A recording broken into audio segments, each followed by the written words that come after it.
بیٹھ کر نماز پڑھنا ایک راز ہے جسے 80% لوگ نہیں جانتے۔ نبی کریم صلی اللہ علیہ وآلہ وسلم نے فرمایا، جو شخص بیٹھ کر نماز پڑھتا ہے اللہ تعالیٰ اس کے گھر میں یہ 3 چیزیں نازل فرماتا ہے۔ پہلی چیز کہ اس کے گھر میں غربت۔ ناظرین، کیا بیٹھ کر نماز پڑھنے سے گھر میں غربت آتی ہے؟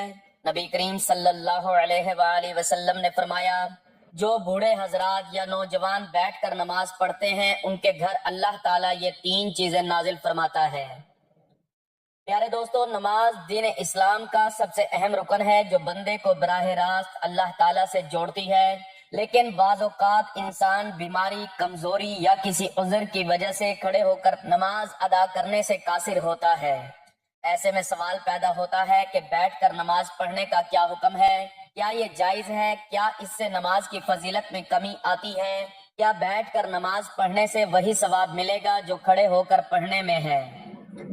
کچھ لوگ یہ سمجھتے ہیں کہ بیٹھ کر نماز پڑھنا صرف بیماروں کے لیے ہے، جبکہ کچھ لوگ بغیر کسی شدید عذر کے بھی بیٹھ کر نماز ادا کرتے ہیں۔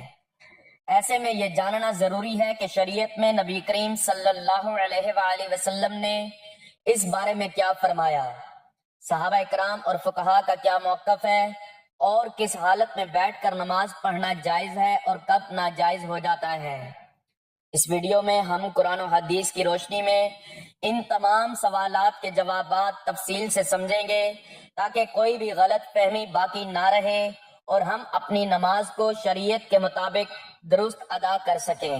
اگر آپ بھی بیٹھ کر نماز پڑھنے کے مسئلے سے متعلق مکمل رہنمائی چاہتے ہیں اور یہ جاننا چاہتے ہیں کہ کن صورتوں میں بیٹھ کر نماز پڑھنا افضل اور کن حالات میں کھڑے ہو کر ہی پڑھنی لازمی ہے، تو اس ویڈیو کو مکمل دیکھیں تاکہ آپ کی عبادت شریعت کے مطابق ہو اور آپ اس بارے میں مکمل آگاہی حاصل کر سکیں۔ ناظرین، ہم ایک ایسے دور میں جی رہے ہیں جہاں دین کی ظاہری عبادات کو تو ہم جانتے ہیں، لیکن ان کے باطنی اسرار اور روحانی اثرات سے غافل ہو چکے ہیں۔ نماز جو کہ مومن کی معراج ہے، صرف کھڑے ہو کر ہی نہیں پڑھی جاتی بلکہ شریعت نے اس عظیم عبادت کو ہر حال میں ادا کرنے کی سہولت دی ہے، چاہے انسان کھڑا ہو، بیٹھا ہو، لیٹا ہو یا اشارے سے ادا کرے۔ لیکن کیا آپ جانتے ہیں کہ بیٹھ کر نماز پڑھنے میں ایک ایسا راز چھپا ہوا ہے جس سے 80% مسلمان لا علم ہے؟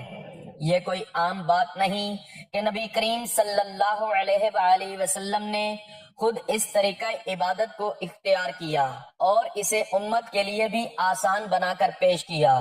آپ صلی اللہ علیہ وآلہ وسلم کا یہ فرمان ہمیں حیران کر دیتا ہے کہ جو شخص بیٹھ کر نماز پڑھتا ہے اللہ تعالیٰ اس کے گھر میں 3 چیزیں نازل فرماتا ہے۔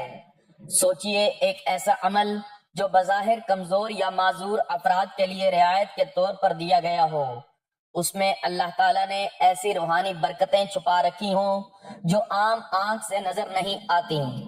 یہ وہ نقطہ ہے جس پر اس پوری تحریر کی بنیاد رکھی گئی ہے۔ آج ہم صرف نماز کے ظاہری پہلو پر بات کرتے ہیں، کتنی رکعت، کون سا وقت، کون سی دعا، لیکن نماز کا جو روحانی پہلو ہے، جو دل کو نرم کرتا ہے، آنکھوں کو نم کرتا ہے، جو رب سے تعلق کو مضبوط کرتا ہے، اس پر بات کرنا جیسے ہماری عادت سے نکل چکا ہے۔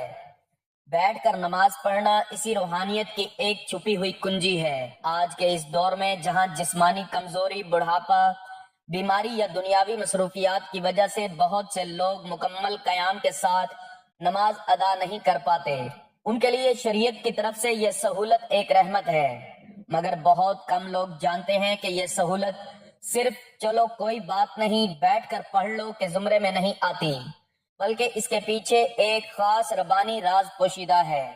اگر آپ ان لوگوں میں شامل ہیں جو کسی وجہ سے قیام نہیں کر سکتے، یا اگر آپ کے عزیزوں میں کوئی ایسا ہے تو یہ ویڈیو آپ کے دل کو سکون دے گی، اور اگر آپ صحت مند ہیں اور قیام کے قابل بھی، تب بھی آپ کو یہ جان کر حیرت ہوگی کہ بیٹھ کر نماز پڑھنے والوں کے لیے اللہ تعالیٰ کی رحمت کس طرح خصوصی انداز میں ظاہر ہوتی ہے۔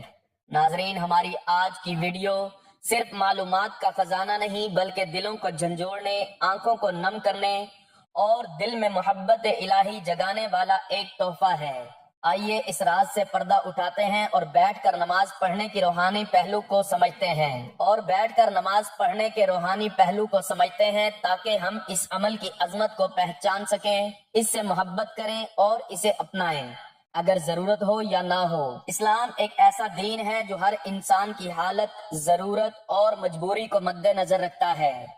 یہی وجہ ہے کہ عبادات میں نہ صرف روحانیت بلکہ سہولت کا پہلو بھی شامل کیا گیا ہے۔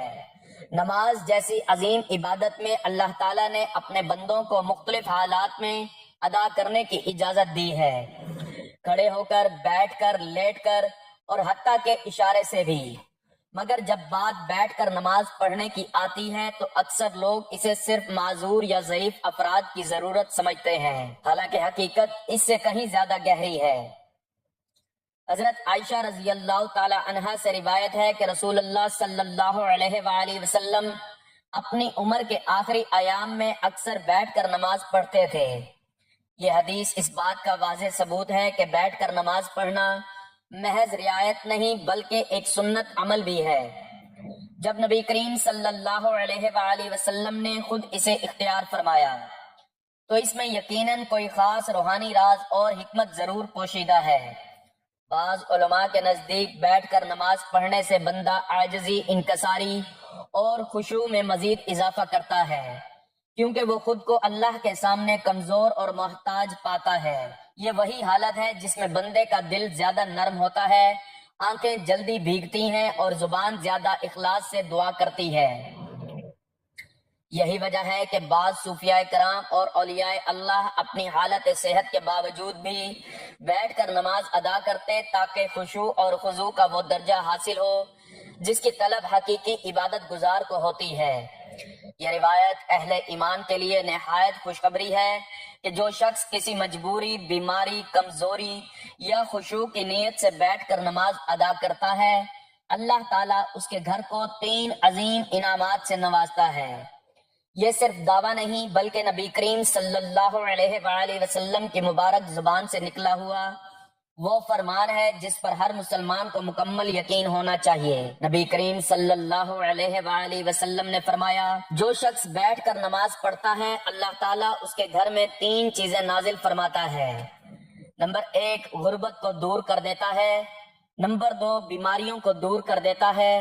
نمبر 3، اور گھر میں سکون اور رحمت نازل فرماتا ہے۔ یہ الفاظ گو کے سادہ ہیں مگر ان میں جو روحانی خزانہ چھپا ہے وہ بے حد قیمتی ہے۔ ان 3 انعامات پر غور کیا جائے تو اندازہ ہوتا ہے کہ یہ انسان کی زندگی کے سب سے بڑے مسائل کا حل ہے۔ غربت نہ صرف مالی کمی کو کہتے ہیں بلکہ زندگی کی ہر تنگی، ہر محرومی اور ہر بیکار پن بھی در حقیقت غربت ہی کی مختلف صورتیں ہیں۔ جو شخص بیٹھ کر خشوع سے نماز ادا کرتا ہے اللہ تعالیٰ اس کے رزق میں برکت پیدا کرتا ہے۔ یہ برکت صرف مال کی زیادتی میں نہیں بلکہ اس کی حفاظت، کفایت اور پاکیزگی میں بھی ہوتی ہے۔ ایسے گھروں میں رزق کم ہو تب بھی برکت سے کافی ہوتا ہے اور کبھی بھی بھوک، سوال یا ذلت کی نوبت نہیں آتی۔ بعض لوگ جسمانی کمزوری یا دائمی بیماری کی حالت میں قیام نہیں کر سکتے۔ ان کے دل میں یہ خیال آتا ہے کہ شاید ان کی عبادت ناقص ہے یا اللہ کو کم پسند ہے، حالانکہ حقیقت اس کے برعکس ہے۔ بیٹھ کر نماز پڑھنا ایسے بندوں کے لیے اللہ کی رحمت ہے اور اسی عبادت کے ذریعے اللہ تعالیٰ ان کے جسمانی اور روحانی امراض کو دور فرما دیتا ہے۔ جس گھر میں ایسا بندہ ہو اس گھر پر بھی شفا کی تجلیات اترتی ہیں اور اہل خانہ کو بھی اس عبادت کا فائدہ پہنچتا ہے۔ آج کا انسان سب کچھ ہونے کے باوجود بے سکون ہے۔ دنیاوی آسائشیں، دولت، شہرت، ہر چیز کے باوجود دل خالی ہے۔ لیکن جہاں بیٹھ کر نماز ادا کی جاتی ہے اللہ تعالیٰ وہاں سکینہ، رحمت اور محبت کے فرشتوں کو نازل فرماتا ہے۔ ایسے گھروں میں روحانی ماحول پیدا ہوتا ہے جہاں دلوں کو سکون ملتا ہے، بچے صالح بنتے ہیں اور زبانوں پر نرمی اور ذکر الہی جاری رہتا ہے۔ ان 3 نعمتوں کو محض الفاظ نہ سمجھا جائے، یہ در حقیقت ایک گھر کے دنیا و آخرت دونوں کی کامیابی کی بنیاد ہے۔ وہ گھر جہاں بیٹھ کر نماز پڑھی جاتی ہے وہ جنت کے سایہ میں آ جاتا ہے۔